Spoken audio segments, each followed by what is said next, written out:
जय बजरंगबली। तुला राशि वालों बंधुओं, स्वागत है आप सभी का आपके अपने चैनल तुला ज्योति भिंड में।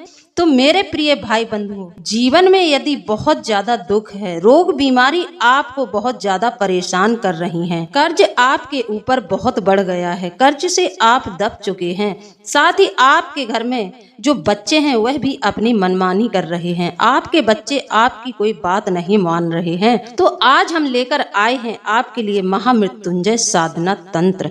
आज हम आपको बताएंगे कि महामृत्युंजय साधना तंत्र को कैसे सिद्ध करते हैं, इसकी विधि क्या है, किस प्रकार से इसको सिद्ध करना चाहिए। यदि व्यक्ति इसे सिद्ध कर लेता है तो उसकी सभी प्रकार की मनोकामना पूरी हो जाती है, किसी तरह का संकट नहीं रहता है। आज के समय में हमने देखा है कि घरों में कोई ना कोई दोष जरूर पाया जाता है या फिर उनकी कुंडली में कोई ना कोई दोष जरूर होता है, उसी दोष के चलते व्यक्ति बहुत ज्यादा परेशान होता है। तो बंधुओं, यदि आप किसी देवी देवता की शरण ले लेते हैं, किसी देवी देवता को बहुत अच्छे से साध लेते हैं, उनकी साधना कर लेते हैं, तो आपके जीवन के सारे संकट दूर होने लगते हैं। फिर ना ही कोई ग्रह आपको पीड़ा पहुंचा सकता है और ना ही कोई नकारात्मक शक्ति आपको परेशान कर सकती है। तो आज हम आपके लिए यह साधना लेकर आए हैं, इसकी पूरी विधि हम आपको बताएंगे। जीवन में आपका उद्धार हो जाएगा यदि आपने इस विधि से इस महामृत्युंजय साधना को सिद्ध कर लिया। खासकर यह उनके लिए बहुत ज्यादा लाभदायक रहेगी जिनके घर में बूढ़े तो छोड़ो, जवान भी हमेशा रोग से ग्रसित रहते हैं। बिना मतलब में धन डॉक्टरों के यहाँ खर्च हो रहा है, दवाई के माध्यम से पैसा निकलता जा रहा है और जो रोगी है उसको कोई लाभ भी नहीं हो रहा है। आप हर जगह रोगी को दिखाते हैं, आप यहाँ तक कि तांत्रिकों तक से संपर्क करते हैं कि कहीं कोई भूत प्रेत का चक्कर तो नहीं है, कहीं कोई नकारात्मक शक्ति की वजह से हमारे घर में यह रोग बीमारी तो नहीं आई है, लेकिन आपको कोई भी सही बात बता नहीं पाता है, कोई भी आपकी समस्या का समाधान नहीं कर पाता है, क्योंकि यह समस्या इतनी विकट है। जिसके घर में यह समस्या होती है उससे पूछो, उसका पूरा घर रोगी के चक्कर में तबाह हो जाता है, उसका पूरा पैसा रोग बीमारी में लग जाता है, उसका पूरा धन रोग बीमारी के माध्यम से खर्च हो जाता है, यहाँ तक कि कोई इतनी बड़ी बीमारी हो जाती है जिसके चलते लोगों को कर्ज भी लेने पड़ते हैं। तो बंधुओं, इस तरह की समस्या आपके जीवन में है और आप हाथ पे हाथ रखकर बैठे हैं, आप दूसरों के भरोसे बैठे हैं, आप डॉक्टरों से इलाज ले रहे हैं और यहाँ वहाँ झाड़ फूंक करवा रहे हैं, लेकिन आपकी समस्या ज्यों की त्यों है। आज हम आपकी समस्याओं को देखते हुए हम आपको बताना चाहते हैं महामृत्युंजय साधना के बारे में कि यह साधना यदि आपने कर ली तो फिर आपके जीवन में कभी भी किसी भी तरह का संकट नहीं आएगा, कोई भी रोग बीमारी आपके घर की तरफ देखेंगी भी नहीं, बीमारियां तो आपके घर से कोसों दूर भागेंगी। तो चलिए बंधुओं, जुड़े रहिए अंत तक। साथ ही हमारे जो भी भाई बंधु इस चैनल से नए जुड़ रहे हैं उनसे मेरा अनुरोध है, चैनल को सब्सक्राइब जरूर कर लें और वीडियो को ज्यादा से ज्यादा लोगों में शेयर कर दें। बजरंगबली के जितने भी सच्चे भक्त हैं पूरी श्रद्धा भाव से कमेंट के माध्यम से बजरंगबली का आभार व्यक्त जरूर कर लें। तो चलिए बंधुओं, वीडियो को शुरू करते हैं। बंधुओं, भगवान शिव की आराधना करने से व्यक्ति के जीवन के सारे संकट दूर हो जाते हैं। उनको कहा ही गया है भोलेनाथ, जब भोलेनाथ प्रसन्न होते हैं आपसे तो फिर आपके जीवन में किसी भी तरह का कोई कष्ट नहीं रहता है। शिव की साधना करने का फल ही बहुत अलग है। एक तो शिव भक्त को शांति बहुत ज्यादा आ जाती है, शिव भक्त का गुण होता है शांत। जब मन में हर तरह की शांति आ जाती है फिर धीरे धीरे जीवन में चारों तरफ से शांति का वातावरण होने लगता है, किसी भी तरह का संकट घर में नहीं रहता है। यह भगवान शिव का परम प्रिय मंत्र है। महामृत्युंजय मंत्र जो है भगवान शिव का बहुत ही ज्यादा प्रिय मंत्र है। भगवान शिव के सामने यदि कोई प्रार्थना करे, भगवान शिव से कुछ मांगे तो वह इतने भोले भाले हैं, वह तुरंत ही दे देते हैं, इसीलिए तो उन्हें औगरदानी भी कहा जाता है। तो बंधुओं, जब आपके घर में रोग बीमारियां बहुत ज्यादा बढ़ने लगे, कर्ज बहुत ज्यादा बढ़ने लगे, तो इस स्थिति में व्यक्ति को भगवान शिव की शरण ले लेनी चाहिए। भगवान शिव की शरण में जाने से व्यक्ति का उद्धार हो जाता है, इन सब समस्याओं से व्यक्ति को छुटकारा मिल जाता है। साथ ही यदि शनि से पीड़ा हो रही है तब भी आप भगवान शिव की पूजा आराधना करेंगे तो फिर आपको शनिदेव पीड़ित नहीं करेंगे।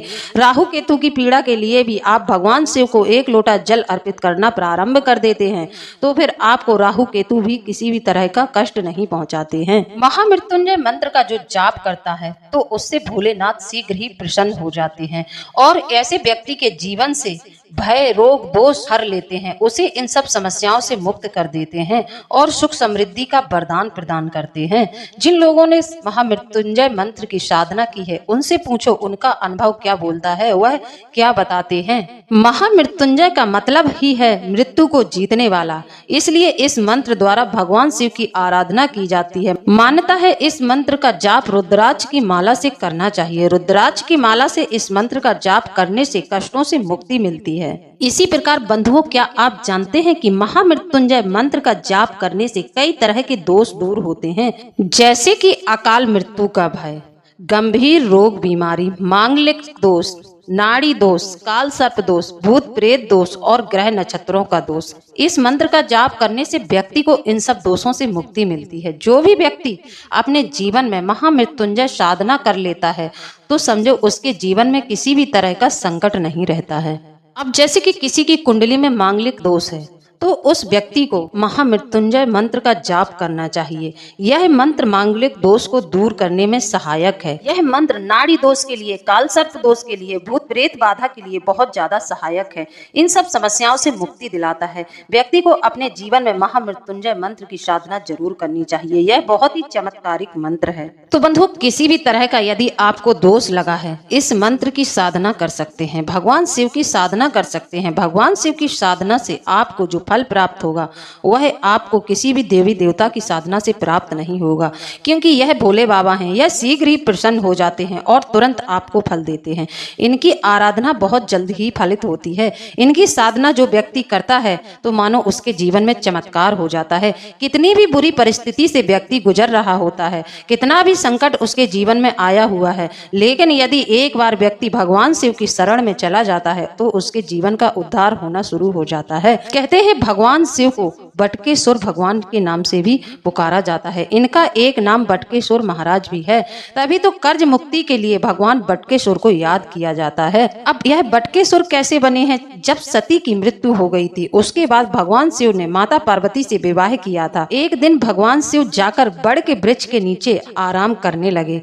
फिर पीछे से माता पार्वती भी आ जाती हैं। माता पार्वती जी भगवान शिव के साथ उसी बड़े वृक्ष के नीचे बैठ जाती हैं। फिर उन्होंने मनुष्यों की परेशानियों के बारे में देखा और उन्होंने भगवान शिव से चर्चा की। भगवान शिव ने उन्हें मनुष्यों की परेशानियों के बारे में भली भांति समझाया कि आज के समय में मनुष्य क्यों परेशान है। संसारिक प्राणी की समस्याओं के बारे में माता पार्वती भगवान शिव से चर्चा कर रही थी। उसी समय भगवान शिव ने माँ पार्वती को उनके सती रूप के बारे में भी ज्ञान कराया जो वह भूल चुकी थी। भगवान शिव ने उन्हें सब कुछ याद दिलाया। यहाँ पर बैठ के माता पार्वती ने सती रूप के बारे में भी याद किया और उन्हें अपना पहला जन्म भी यहाँ पर ही बैठकर याद आया था। बड़ वृक्ष की छाया में बैठकर आराम करने से भगवान शिव का नाम बटकेश्वर पड़ गया है। भगवान शिव को बड़ का पेड़ अत्यंत प्रिय है। जो व्यक्ति बड़ के पेड़ में 5 सोमवार जल अर्पित कर देता है उसके जीवन से कर्ज जैसी समस्या का अंत हो जाता है। व्यक्ति कितना भी कर्ज में दबा हो, यदि आप बटकेश्वर महादेव का यह उपाय कर लेते हैं तो आपके जीवन से सारी समस्याएं दूर हो जाती हैं। कर्ज की समस्या हो चाहे बीमारी की समस्या हो, सभी समस्याओं का अंत हो जाता है। तो अब यह बटकेश्वर महादेव का उपाय आपको करना कैसे है? बटकेश्वर महादेव के उपाय के लिए आपको 5 सोमवार एक बड़ के पेड़ को जल अर्पित करना है। आप बड़ के पेड़ के नीचे जाएंगे और वहां पर जो बड़ के पेड़ की जड़ होती है जो जमीन में निकली हुई दिखाई देती हैं, उन्हीं में से आपको एक पतली सी जड़ देख लेना है और नियमित रूप से और 5 सोमवार आपको लगातार, बीच में आपका यह उपाय रुकना नहीं चाहिए। 5 सोमवार लगातार आपको उसी जड़ को जल अर्पित करना है। इस जल में आपको हल्दी और चावल पीसकर मिला लेना है। इस जल को आप उस जड़ पर जाकर अर्पित करेंगे और भगवान शिव का ध्यान करेंगे। बटकेश्वराय नमः मंत्र का भी आप 11 बार वहां बैठकर जाप करेंगे। इस विधि को आप 5 सोमवार करेंगे। 5वें सोमवार को ही आप वह जड़ काट कर लाएंगे। थोड़ा सा हिस्सा आप उस जड़ का काटकर अपने घर ले आएंगे। फिर आप उस जड़ को काले रंग के कपड़े में सिलकर अपने गले में भी पहन सकते हैं या फिर आप अपनी भुजा पर भी पहन सकते हैं। फिर आप कुछ ही दिनों में देखेंगे कि आपके घर में धन आगमन के नए नए रास्ते बनने शुरू हो जाएंगे। कहीं ना कहीं से आपके घर में धन आने की व्यवस्था लग जाएगी। भगवान शिव की कृपा आप पर हो जाएगी। तो यह हमारी शिव पुराण में बहुत ही अच्छा कर्ज मुक्ति का उपाय है। इस उपाय को जो श्रद्धा रखकर कर लेता है उसके जीवन में कर्ज का अंत हो जाता है। अब जैसे कि कोई व्यक्ति मांगलिक है, उसकी कुंडली में मांगलिक दोष है, तो उस व्यक्ति को भगवान शिव की पूजा करनी चाहिए। भगवान शिव की पूजा अंगारेश्वर महादेव के नाम से उसे भगवान शिव की पूजा करनी चाहिए। साथ ही उज्जैन में अंगारेश्वर महादेव का जो मंदिर है, वहां जाकर भगवान शिव का एक बार दर्शन जरूर करना चाहिए। जो व्यक्ति वहां जाकर भगवान शिव का दर्शन करता है तो उसे मंगल दोष से छुटकारा मिल जाता है, उसका मांगलिक दोष शांत हो जाता है। विशेष रूप से इस मंदिर में वही लोग पूजा करने जाते हैं जिनकी कुंडली में मंगल दोष है। अंगारेश्वर महादेव मंगल दोष को दूर करने के लिए प्रसिद्ध हैं। तो अब आप जैसे कि मंदिर नहीं जा पा रहे हैं तो भगवान शिव को जल अर्पित करते समय अंगारेश्वर महादेव के नाम से आप भगवान शिव को जल अर्पित करें। जल अर्पित करते जाएं, अंगारेश्वराय नमः, अंगारेश्वराय नमः इस मंत्र का जाप करने से व्यक्ति के जीवन में मांगलिक दोष शांत होता है। मंगल दोष को कम करने के लिए हनुमान जी की भी पूजा की जाती है। हनुमान जी की पूजा में रुद्र अभिषेक और मंगल दोष का निवारण भी किया जाता है। तो आप यदि हनुमान जी की भी पूजा कर रहे हैं तब भी आपको मंगल दोष से छुटकारा मिलता है, मंगल दोष शांत हो जाता है, जीवन में सुख समृद्धि रहती है, वैवाहिक जीवन आपका सुखी संपन्न रहता है। बंधुओं, जिस व्यक्ति की कुंडली में मांगलिक दोष होता है वह व्यक्ति आवेगपूर्ण व्यवहार करता है, अहंकार उसमें बहुत ज्यादा होता है, बेचैनी और दबंग प्रवृत्ति का व्यक्ति होता है। इस स्थिति में व्यक्ति के जीवन में बहुत ज्यादा परेशानियां आती हैं।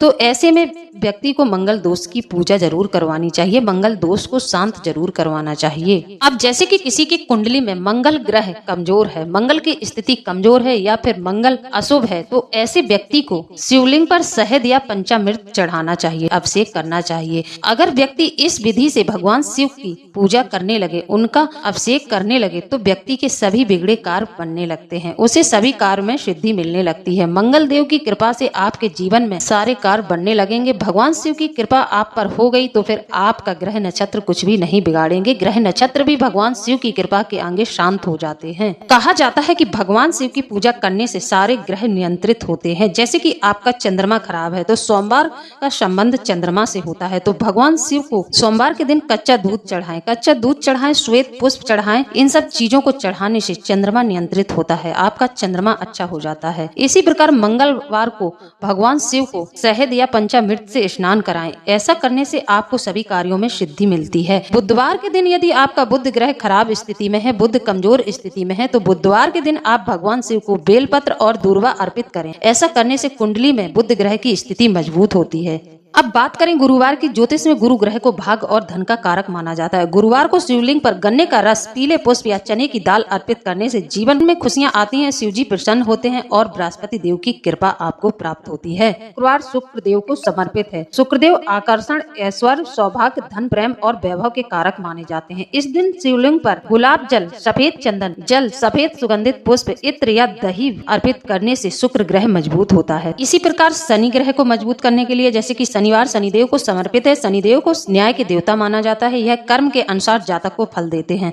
तो यदि आपकी कुंडली में शनि ग्रह की स्थिति कमजोर है तो शनिवार के दिन शिवलिंग पर काले तिल या काला उड़द चढ़ाने से शनिदेव के अशुभ प्रभाव से छुटकारा मिलता है। अब बात करें रविवार के दिन की। रविवार का दिन सूर्य भगवान को समर्पित है। इस ग्रह की कृपा शुभ फल पाने के लिए आप शिवलिंग पर लाल चंदन का लेप करें, तिलक लगाएं या जल में लाल चंदन मिलाकर अभिषेक करें। इस विधि से भगवान शिव की पूजा करने से सूर्य ग्रह मजबूत होता है। जब सूर्य ग्रह मजबूत होता है तो आपके मान सम्मान में वृद्धि होती है। तो बंधुओं, आपके जीवन में ऐसी कोई समस्या नहीं है जिसका समाधान भगवान शिव की शरण में जाने के बाद ना हो। भगवान शिव की शरण में एक बार व्यक्ति पहुंच जाता है, उसे सभी समस्याओं से छुटकारा मिल जाता है। किसी भी तरह का दोष हो या फिर आप किसी ग्रह से पीड़ित हैं, सारी समस्याओं का समाधान भगवान शिव की शरण में जाने से हो जाता है, उनकी साधना आराधना करने से हो जाता है। तो अब बात करते हैं महामृत्युंजय साधना की, कि यह साधना आप कैसे करेंगे। रोगी यदि स्वयं इस साधना को नहीं कर सकता है, वह साधना करने की स्थिति में नहीं है, तो रोगी के खून से संबंधित जैसे कि उसका भाई हो, उसका पिता हो, उसकी माता हो, इनमें से कोई भी उसके लिए यह साधना कर सकता है। यदि यह साधना पूरी श्रद्धा भाव से आपने संपूर्ण कर ली तो निश्चित तौर पर आपको लाभ मिलेगा, आपके जीवन की सभी समस्याएं समाप्त हो जाएंगी। किसी भी सोमवार से आप एक नियम बना लें। किसी भी सोमवार से आप इस साधना को प्रारंभ कर सकते हैं। सोमवार के दिन आप 11 माला महामृत्युंजय मंत्र का जाप करना प्रारंभ कर दें। अंतिम माला में प्रत्येक जप के बाद अग्नि में हवन कर लें। हवन सामग्री की आहुतियां दे दें। हवन सामग्री इसमें विशेष नहीं है कोई, जो बाजार में मिलती है आप उसी से आहुतियां दे सकते हैं। बस इसमें गरी और पंचामृत मिला लें, बस इसी से आप भगवान शिव की आहुति दे सकते हैं। रोग ठीक होने की कामना करते हुए भगवान शिव का ध्यान करें और इस मंत्र की 11 माला प्रतिदिन करना प्रारंभ कर दें। यह उपाय, यह साधना आप तब तक करें जब तक कि आपको इसके प्रमाण न मिल जाएं। आपके घर के रोगी को आराम लगने लगे तो आप समझ लेना कि यह साधना आपकी फलित हो रही है। विश्वास करके इस साधना को करें। पूरी श्रद्धा भाव रखकर आप इस साधना को करें। कम से कम 5 सोमवार तो इस अनुष्ठान को नियमित रूप से करें। इसके बाद आप इसकी 1 माला प्रतिदिन करें। आपको यह साधना बंद बिल्कुल नहीं करनी है। पहले आप 11 माला 5 सोमवार लगातार आप 11 माला का अनुष्ठान कर लें और हवन कर लें। दशांश हवन होता है, जैसे कि आपने 11 माला की है तो उसका आपको दशांश हवन करना है। इसके बाद आप नियमित रूप से 1 माला जाप कर सकते हैं। जब भी आपको समय मिले, शाम को समय मिले तो आप शाम को बैठ जाइए और शाम को 1 माला जाप कर लेना है। इस साधना को रोकना नहीं है, नहीं तो आप सोचे कि 5 दिन का अनुष्ठान हमने पूरा कर लिया है। अनुष्ठान के बाद भी आपको इसे जारी रखना है। आप अपनी दिनचर्या में इसे सम्मिलित कर लें। जब भी आपको समय मिले तो कम से कम 1 माला जाप आप प्रतिदिन करना प्रारंभ कर दें। ऐसा करने से आपके घर से रोग, बीमारी, कर्ज, हर चीज में आपको शांति मिलेगी। आपके घर में बहुत ज्यादा सुख समृद्धि आनी प्रारंभ हो जाएगी। जब आप जाप करने बैठे तो आप 1 गिलास में गंगा जल और उसमें तुलसी दल डालकर अपने सामने रख लें। 11 माला मंत्र आप करेंगे। हर 1 माला पर आप इस गिलास में फूंक मारते जाएंगे। इस जल को अभिमंत्रित करते जाएंगे। जब आपकी पूरी मालाएं हो जाएं, हवन भी आप कर लें, तब आप इस गिलास को उठाएं। यह जल रोगी को पिला दिया करें।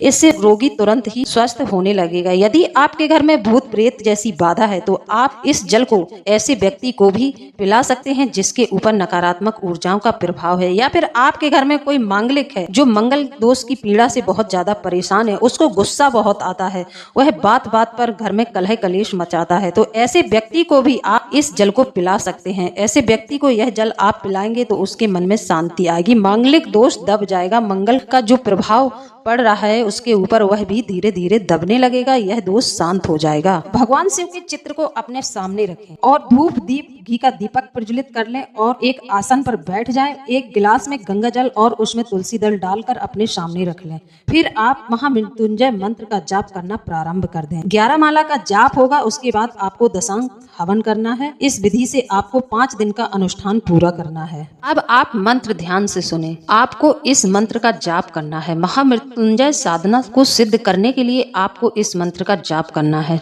मंत्र ध्यान से सुने, हो सके तो आप इसे नोट कर लें ताकि आपसे मंत्र बोलने में कोई गलती ना हो। ओम जू सह रुम रुद्राय नमः सह जू ओम। इस मंत्र का आपको 11 माला जाप करनी है। 11 माला जाप आप इस मंत्र से 5 दिन करेंगे। 5 दिन का यह अनुष्ठान रहेगा और फिर आप देखेंगे कि आपके घर की समस्याएं समाप्त होने लगेंगी। आप देखेंगे कि जो रोगी है उसे आराम लगने लगेगा। जो दवाइयां उस पर काम नहीं कर रही थी वही दवाइयां उस पर काम करने लगेंगी। वही दवाइयों से उसे आराम लगने लगेगा। साथ ही रोगी धीरे धीरे एकदम से स्वस्थ होने लगेगा। रोगी के चेहरे पर चमक आने लगेगी। भूख प्यास जो उसे नहीं लगती थी उसे वह सब लगने लगेगी। धीरे धीरे वह रोगी पूरी तरह से स्वस्थ हो जाएगा और आपके घर में खुशियां आ जाएंगी। जब कोई व्यक्ति घर में बीमार रहता है तो बाकी लोग उसे देखकर बहुत ज्यादा परेशान हो जाते हैं। किसी से भी खाना खाया नहीं जाता है, किसी का मन कहीं नहीं लगता है जब घर में कोई एक बीमार होता है। तो बंधुओं, भगवान शिव की आप पर कृपा होगी। आप इस साधना को नियम पूर्वक पूरी श्रद्धा रखकर कर लेंगे तो फिर भगवान शिव की आप पर कृपा होगी, उनका आशीर्वाद मिलेगा और आपके घर से सभी संकट समाप्त हो जाएंगे। किसी भी तरह का रोग दोष आपकी घर की तरफ मुड़कर नहीं देखेगा। आप देखेंगे कि आपके घर में इतनी ज्यादा शांति और चैन रहेगा कि आप खुद ही अनुभव करेंगे इस साधना का इतना बड़ा प्रभाव है। जो व्यक्ति इस साधना को कर लेता है उसके जीवन में हर एक समस्या का समाधान हो जाता है, उसका हर एक कार्य सिद्ध होने लगता है। तो मेरे प्रिय भाई बंधुओं, पूरी श्रद्धा रखकर आप एक बार इस साधना को जरूर करें, फिर आप इसके चमत्कार देखें। तो चलिए मंत्र एक बार और सुन लीजिएगा, ताकि मंत्र बोलने में आपसे कोई चूक ना हो। ओम जू सह रुम रुद्राय नमः सह जू ओम, इस तरह से आपको मंत्र बोलना है। और यदि आपको यह मंत्र बड़ा लग रहा है, यह आप बोल नहीं पा रहे हैं, तब आप बीज मंत्र भी बोल सकते हैं। ओम होम जू सह, इस मंत्र का भी आप जाप कर सकते हैं। यह बीज मंत्र है, इसका भी फल आपको बराबर मिलेगा। बंधुओं, विचार यदि अच्छा लगा है, हमारे द्वारा बताए गए उपायों से, बताई गई साधना से यदि आपको लाभ मिलता है, या फिर आपको हमारा प्रयास, हमारा सुझाव समझ आता है, तो कमेंट के माध्यम से जरूर बताएं। इसी के साथ अब हम वीडियो को समाप्त करते हैं। मिलते हैं अगले ज्ञानवर्धक वीडियो में। जय बजरंगबली, जय बाबा भोलेनाथ, धन्यवाद।